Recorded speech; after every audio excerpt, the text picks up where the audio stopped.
Peace and welcome to Izayaa's Kitchen, everyone. I just finished watching an interview with Tavis Smiley. He interviewed Rihanna Giddens, and she's an amazing musician, guys.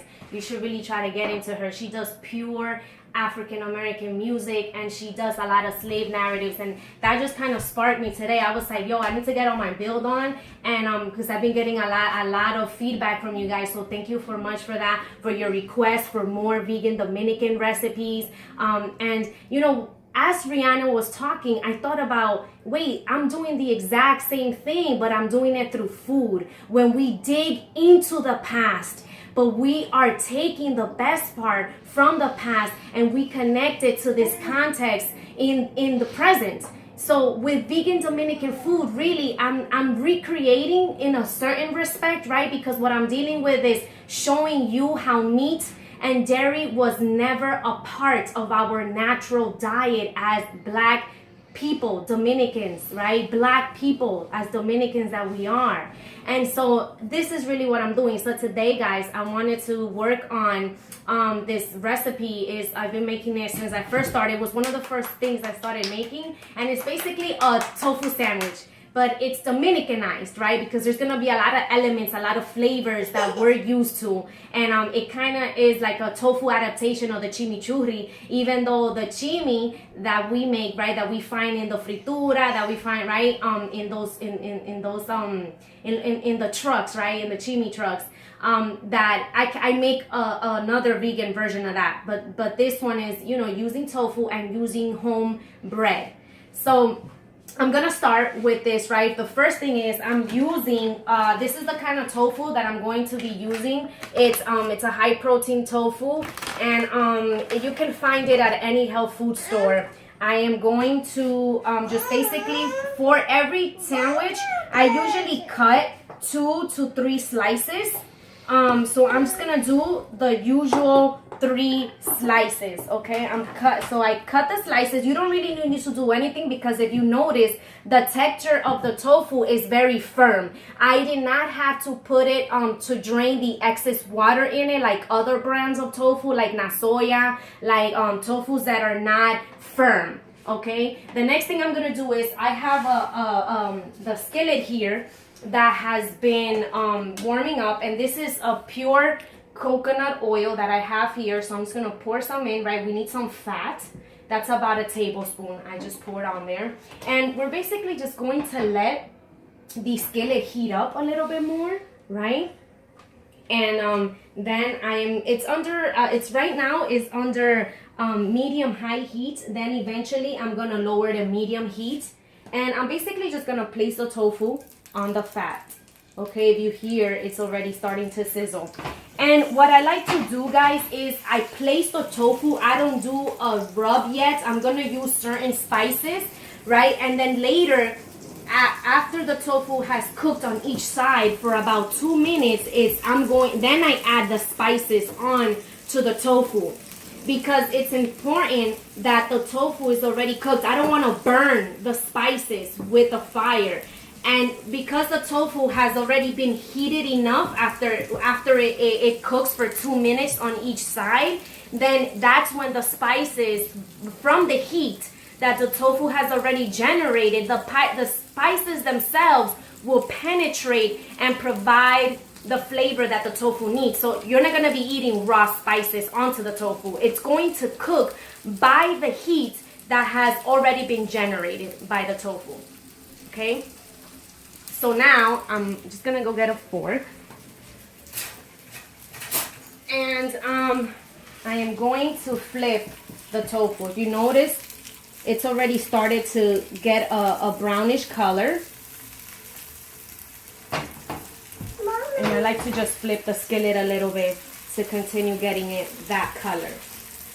So I'm gonna let it cook 2 more minutes on this side. And meanwhile, I wanna show you, while the tofu is cooking, I wanna show you what I'm gonna be working on. So this sandwich goes with a warm slaw, if you needed to call it. If you need an English term for that, it would be a slaw, right? But es básicamente repollo, una ensaladita de repollo, but it's gonna be warm, all right? And so here what I have is shredded cabbage, and it's green cabbage. You can use purple cabbage for this too.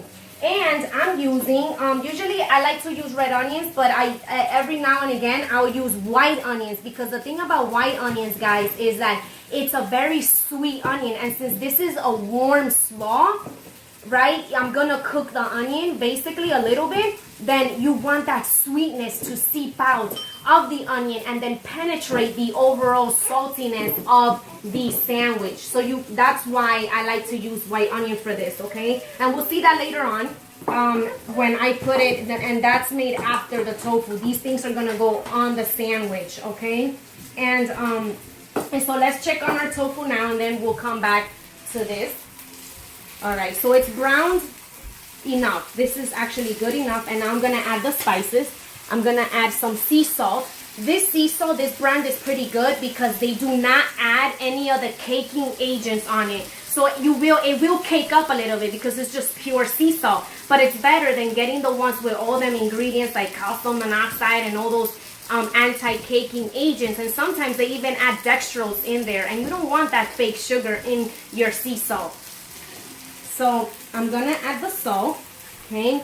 I'm adding some paprika, and right now I turned off the skillet. See, there's enough smoke coming out, and the skillet has been turned off. I'm adding garlic powder, okay? And I'm gonna add some oregano. Okay, usually I'll add turmeric too, but right now I'm not in the mood for turmeric, so I'm just doing the paprika, and I flip it on both sides, okay?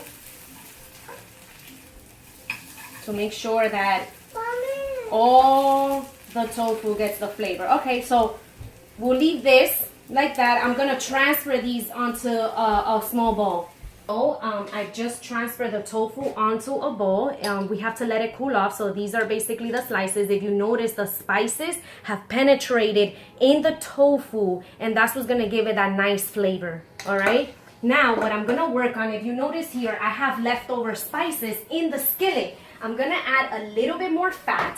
So I'm gonna add just another, like a teaspoon really, of coconut oil. And in the skillet, it's warmed up, I am going to add the cabbage, and it's gonna soak up all that leftover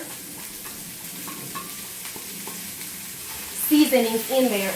And I'm also going to add the onion, the white onion, that's gonna add that nice sweet flavor onto the cabbage slaw. Okay, I'm gonna put the fire on medium heat, and I'm gonna add a couple other things to the cabbage.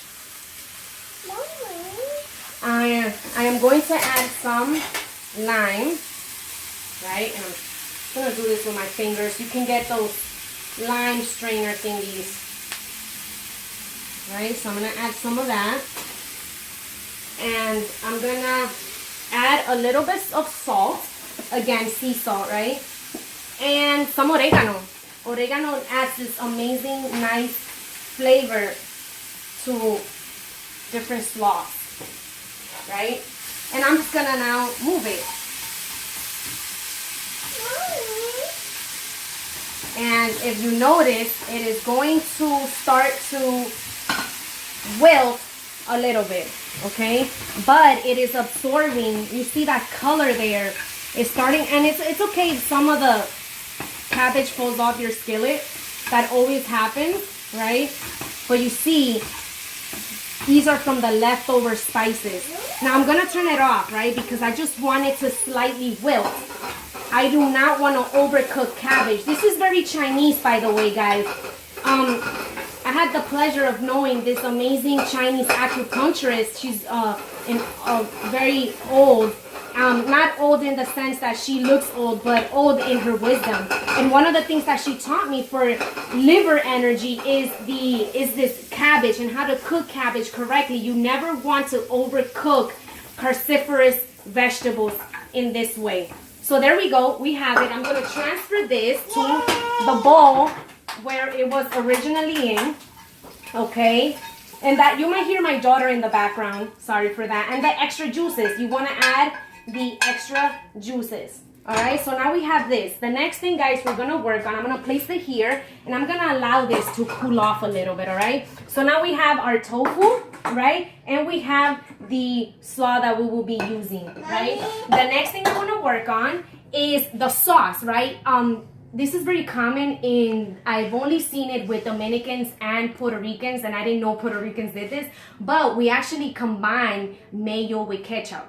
And I grew up eating this all the time. I was the kind of kid that I hated eating. So one of my earliest memories eating was literally just bread with cachu and mayonesa combined. And so that's gonna be the sauce, right, for our sandwich. So this is what I use. I use the grapeseed oil veganese. I've used all the other kinds too, but this one I tend to use a little bit more. And this is an organic ketchup from Whole Foods. I've used the Trader Joe's ones. As long as it's organic, your ketchup is fine. It's always going to contain like, you know, some natural sugars in it, but it's not gonna be totally bad for you. Like if you notice here, this is just the tomato puree, right? And it's made out of the tomato paste and water. Then you have the organic cane sugar. That's key. As long as it's organic cane sugar, you're fine. All right, and it's gonna have a couple other things in it. All right, so what I do is in here I'm going to combine about, this is like the equivalent of maybe 2 tablespoons or a tablespoon and a half of the mayo, right? And then I'm going to put an equal amount of ketchup, and I just eyeball this really, and I'm going to just combine it. And I like to use like a really small container to do this. Okay, you notice it's coming along fine. And because these are very organic and non-dairy ingredients, you tend to see clump with the mayo, but as long as you continue to shake it, it's fine. It's not that the mayo is bad or anything. It's just naturally occurring in this way. Okay, now this is what I like to add though to my ketchup mayo. I add garlic.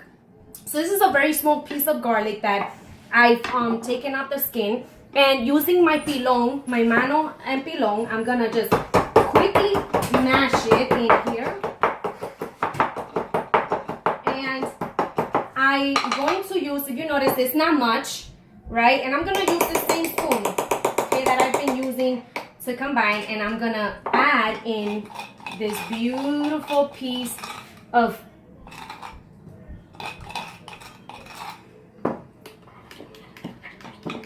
garlic, okay? And that's gonna add a nice flavor in there, okay? So guys, we are going to build now our sandwich. I just basically toasted up 2 slices of Ezekiel bread. I love using sprouted bread. Really, it is the best kind of breads that you can use because they're not flour breads. What they literally are is the kernel of that particular grain, and that particular kernel has been sprouted. So the sprout literally starts to come out, and what that does is that it provides a whole bunch of enzymes and probiotics, and not only that, just a whole bunch of other great nutritional benefits to these type of breads. My favorite brand that's out in the market, that's been out on the market since even before I became a vegan, and their game is pretty strong, is Ezekiel. So I buy the Ezekiel brand, and you can actually just make your own sprouted bread though. You don't have to go out into the health world market and get these. I just, because this is a fast-paced life, I tend to get the bread, but I do know how to make it. And so that's what I like to use. And these are the 2 slices. This particular one is with sesame seeds in them. They sell a lot of different brands. So to build the bread, my daughter is here, guys, so she's helping me. I'm going to add the sauce first, okay? So we're gonna add generous amounts of sauce into both slices of bread. Okay, and then we're just basically going to make sure that the slice itself is covered in this goodness. Next, guys, I am adding the tofu. Okay, so I'm gonna add the slices of tofu, and this one is enough to have 2. I'm gonna give this one to my daughter. There you go, sweetie. And usually, like men, they like to eat heavy, so I know that my husband likes it very heavy, and so he'll have, like, I'll give him the 3 slices, which is why I made the 3 slices. It's because, you know, men like that heaviness in there. And so next, guys, the last thing is I am going to add this the slaw onto the sandwich, right? A generous amount, and I'm gonna place it on top here, right? And you see this extra, usually you can have it as a side salad if you want, and you can keep adding more onto your sandwich if you want more. Okay, so I'm just gonna then place the top slice, and I am going to cut it. Okay, guys, using a bread knife. Okay, so this is what it looks like, guys. Okay, on the side, that's what it looks like, and I'm gonna have a bite because I really want to try this.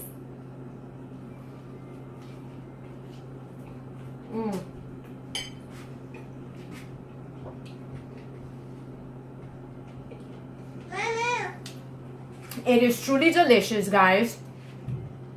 It has those authentic Dominican flavors. You can feel the ketchup in there, you can feel the mayonnaise, and you can feel the balance between the spices that were put on the tofu. And the bread is just nice and fluffy. It is just really good. I think that you would really enjoy this recipe, guys. And I probably have like a whole bunch of stuff in my my mouth. But there you have it, guys. That was the, you know, my version of a Dominican tofu sandwich. And I kind of wanted to end this session by I wanted to talk about a little bit about epigenetics and how that relates to diet. So it's gonna be a very quick thought process right now, just a very quick. I remember somebody in I have a 2-piece series, Vegan Dominican, a culinary perspective. There's a part 1 and there's a part 2 onto there. And in the part 2, there was this brother that wrote this amazing kind of like response, talking about the different tribes or the different African tribes of our ancestors that arrived into modern day, what's called modern day Haiti and Dominican Republic. And one of the things that he describes is that certain groups, you were able to tell based on their culinary history and what they ate, you were able to tell how they were resistant to certain things and the ability and what their bodies were capable of doing, basically, is the main idea that I got from this brother's response. Now, I wanted to just basically say a few words, just because our ancestors, it is important to know, obviously, right, what our ancestors was dealing, hence the whole point of Izayaa's kitchen and cooking vegan, authentically vegan Dominican food in the tradition that I saw with mi mamá, mi abuela, mi bisabuela y todas mis tías con las que yo me crié. Entonces, viendo todo eso y trayendo esa perspectiva y creciendo en Washington Heights, porque yo me crié aquí en Washington Heights, en el centro, en el núcleo de la población dominicana en los Estados Unidos, mirando todo eso, looking at all that, I've come to my realization. This doesn't have to be everyone's realization, but I'll leave you with these thoughts, and please take them with you and process them and add on to them. But because our ancestors ate meat or dairy does not necessarily mean that it is compatible to our bodies. Just because they were able to process it and deal with meat and dairy does not necessarily mean that it was something that they were able to triumph with. And what I mean by that is the following. Our black bodies have the alchemizing ability to adapt to food and diet, but it does not necessarily mean that it is doing the body good. It's just that we have that supreme, and obviously melanin is a part of the way in which our bodies process food and deals with food, right? And the different organs responsible for that. So it's literally, melanin is magical in the sense that it allows us to cope even when things are not necessarily incompatibility with our biological makeup. And you will find this. It has been scientifically chosen not chosen, excuse me, proven. There's research out there. Our bodies, a lion's body, right? Or another meat eater, or a coyote, or a wolf's digestive system is going to be much more different than a human's, right? Digestive system. Our digestive system goes more in accord with, let's say, a buffalo's digestive system than it would necessarily go with a lion. And obviously, right, I just want to make these comparisons because nature itself is a mirror of it. Nature teaches us more about ourselves. So the more that we observe nature, the more in tune we become with ourselves. And I just want to leave you with this thought. Because you know, just because certain tribes might have been lactose intolerant and others didn't seem to be lactose intolerant because they were already eating certain milks and certain meats, that does not necessarily mean that they were not lactose intolerant. What it means is that its body was able to build a higher resistance against the damage that the product was doing than the tribes that were not used to eating this particular dairy product of the time. So think about those, and think about epigenetics, which really is basically the definition of epigenetics is how we're born, right, with genes that are our parents already determined for us. But as we grow older, our social environment starts to alter, modify, instruct more that DNA. And food is a very important component in that. And that is why when you look at food and you study its properties, you will realize that it is very much in tune with the elements that are already inside the black woman's and black men's body, and also the elements that we find beyond in the universe. Okay? So peace, everyone. Thank you, and I hope you enjoy the recipe.